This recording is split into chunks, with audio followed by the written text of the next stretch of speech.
Betul. Selamat siang Bang.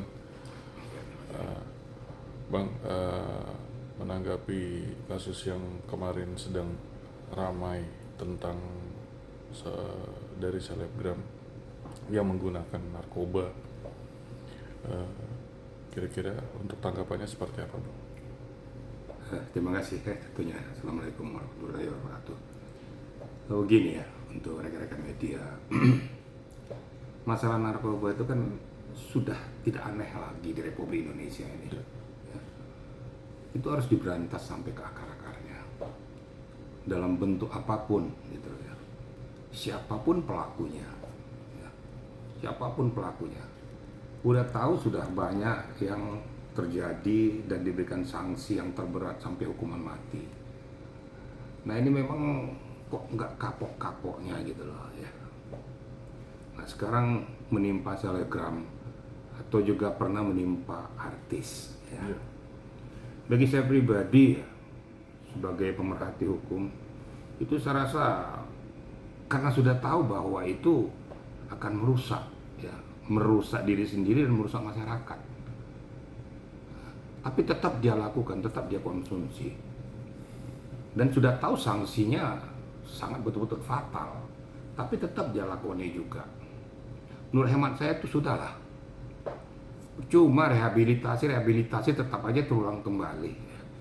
Berikan aja sanksi hukuman. Hukuman pidana langsung aja. Ngapain sih? Karena kalau nggak kayak gitu nanti besok terulang lagi. Nah itu merupakan hal yang biasa baginya. Nah kan ada dua macam nih. Pertama pengedar ya. Iya. Pengedar nih sanksi langsung hukuman mati aja.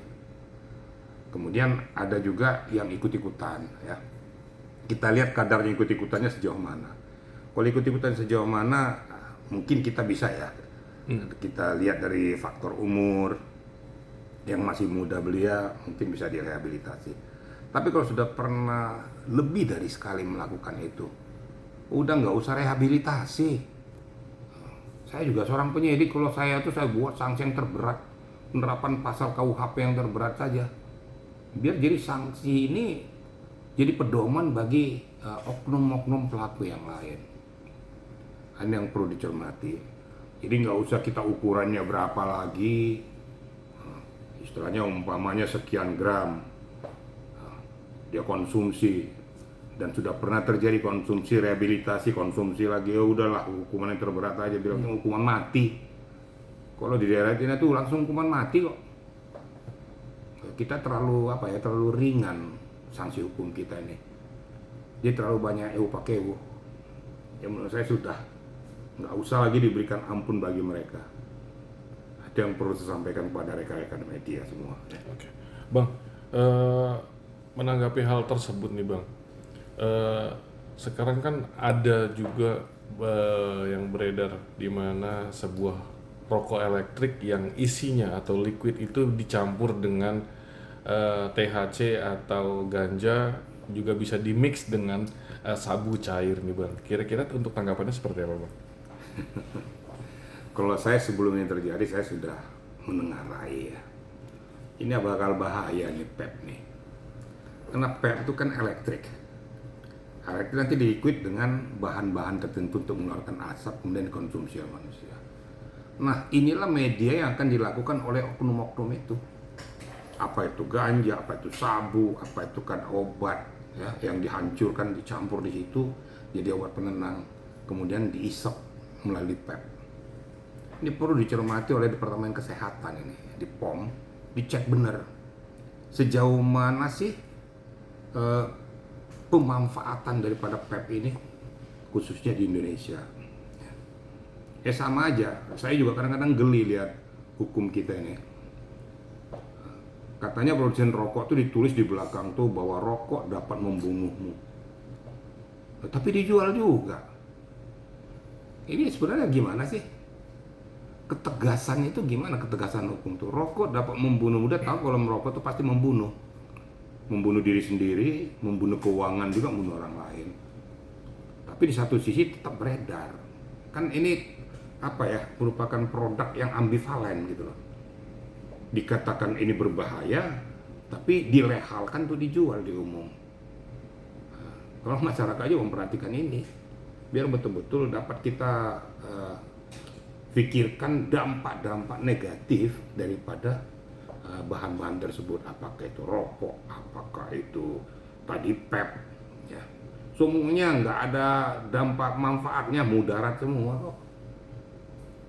Inilah kira-kira supaya bangsa Indonesia khususnya para generasi muda supaya jangan ikut-ikutan lah dengan gaya-gaya seperti mereka. Nggak akan ada hebatnya, nggak akan dibilang jago kalau kita sudah pakai pep itu.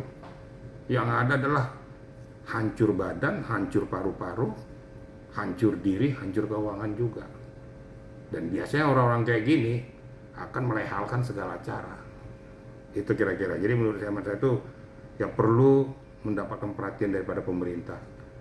Kalau kita mau pengen generasi muda kita ini bagus, ya harus dicermati nih. Jangan membunuh generasi muda dengan cara-cara seperti ini. Makanya yang saya katakan tadi dari pihak Polda atau pihak dari Mabes, apabila menemukan ini, udahlah, berikan aja sanksi yang terberat aja. Nggak ada ampun lagi, supaya ini faktor jerah kepada yang lain. Kalau hanya setahun, 2 tahun, 3 tahun, alah biasa itu. Di dalam aja, di lapas aja juga bisa jadi beredar. Iya. Nah, ini yang kadang-kadang saya nggak habis pikir. Bukan karena saya anti rokok ya. Dalam hidup saya memang terus terang aja, saya anti rokok, anti minuman keras, anti dugem. Karena ketiga macam ini sangat mempengaruhi kondisi tubuh kita, sangat mempengaruhi keuangan kita. Dan betul-betul ini akan merusak jati diri kita, merusak diri kita sendiri. Udah pasti merusak orang lain. Itu kira-kira gitu. Berarti untuk hukum di Indonesia ini mengenai narkoba belum begitu tegas gitu Pak? Sebenarnya ada hukuman mati kok. Dia lihat kadarnya kan. Seperti contoh Budiman kemarin itu. Ada beberapa orang sudah dihukum mati ya, dieksekusi. Saya rasa nggak usah pakai jumlahnya itu, kalau memang dia lakukan itu terbukti memang pelaku narkoba, hukum mati aja. Supaya jangan jadi kebiasaan bagi yang lain. Gitu loh. Karena apa? Ini paling 2 tahun, paling 3 tahun.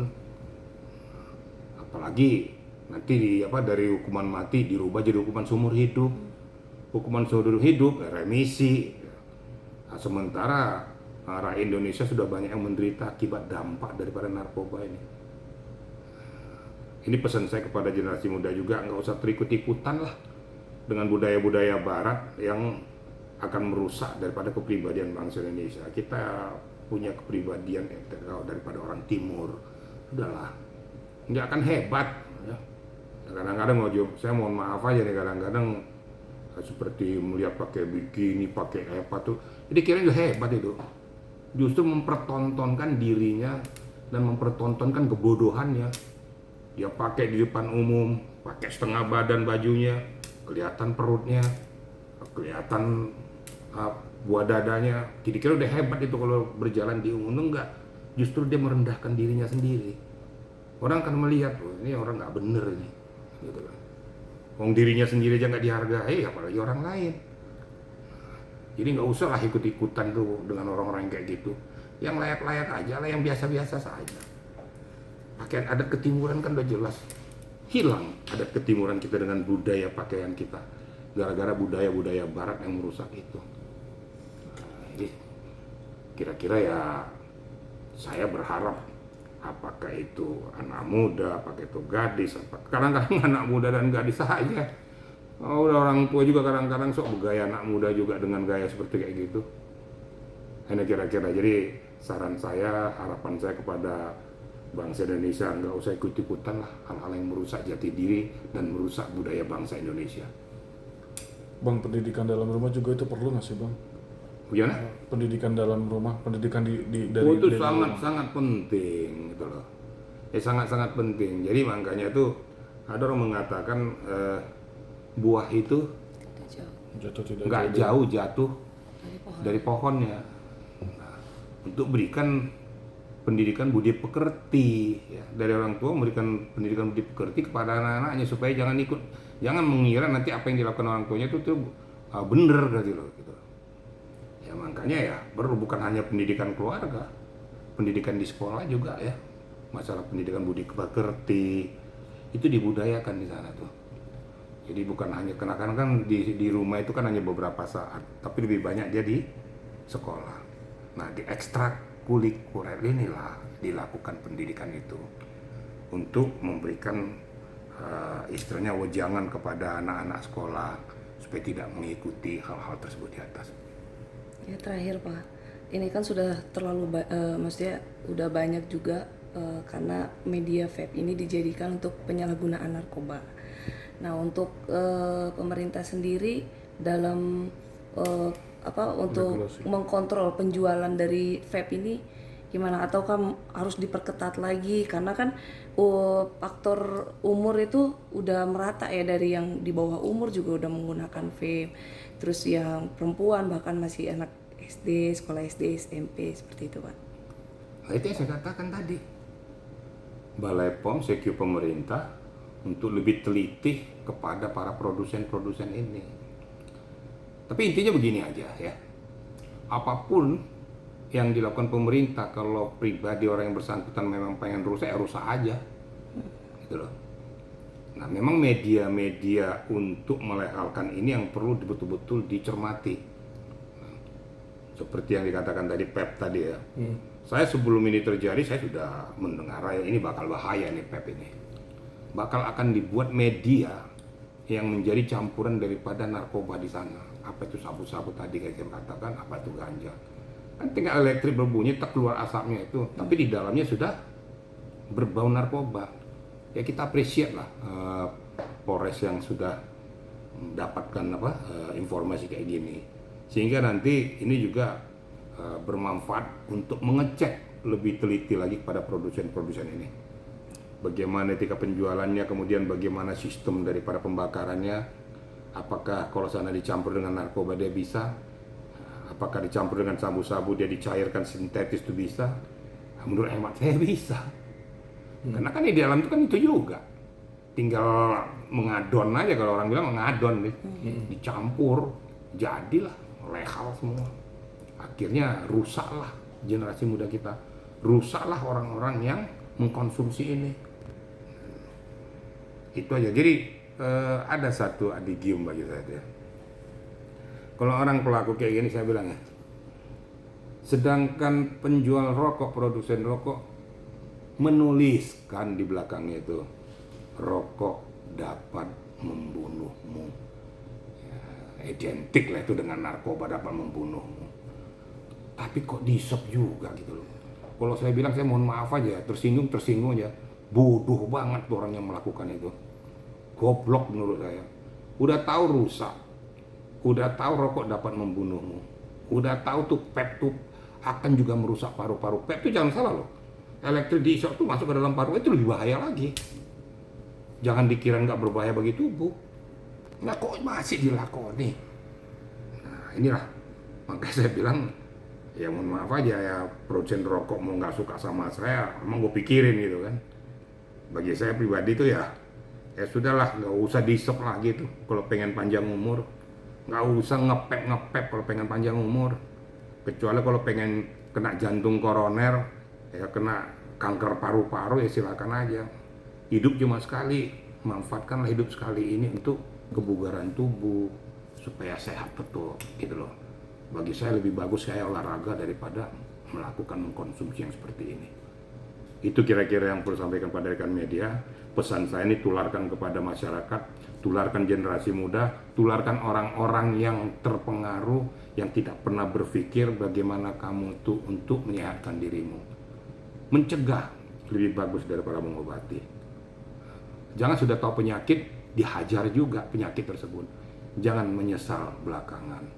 Berpikir sebelum bertindak. Kira-kira medianya.